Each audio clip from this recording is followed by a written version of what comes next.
Know what day this is? It's the day before school starts, so there's a lot of excitement going on in a lot of houses this week. And it's just that time of year again. What's your favorite back to school memory? The first day of school can be a fun, exciting time if you look forward to getting back with your friends, or you finally have that favorite teacher that everybody's been talking about. On the other hand, it can also be pretty nerve-wracking if you're starting at a new school, or if you got a new haircut that you don't like and you don't want anybody to see it. For the most part, everybody pretty much takes it in stride though, and it's just what you do. However, occasionally there's that one year that stands out above all the rest, either for good or for bad. Changing schools multiple times while I was going through kindergarten through 12th grade, that meant I experienced a lot of a good mix of good and bad days and good and bad school starts. But one year in college particularly stands out, not because it was my favorite memory, but because it was truly unforgettable. Senior year, I was selected to be the RA, or resident advisor, for my dorm. To prepare us for the coming school year, the college planned an orientation camping trip for us to get to know each other and bond before the school year started as a team. Now, key to this story is that camping is not in my wheelhouse and would never appear on any bucket list that I would ever create. The plan was to send us to northern Wisconsin to canoe and camp near one of the lakes there. I don't even know where it was.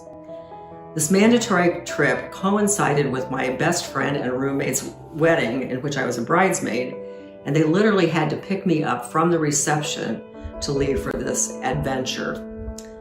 Upon arrival, we hiked to the campsite, portaged across another area to get to the lake, and then got into the canoes and took off.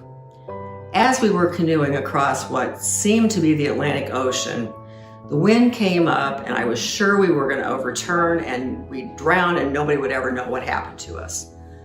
I don't think any of us were seasoned campers or canoers, but I was sure we were doomed.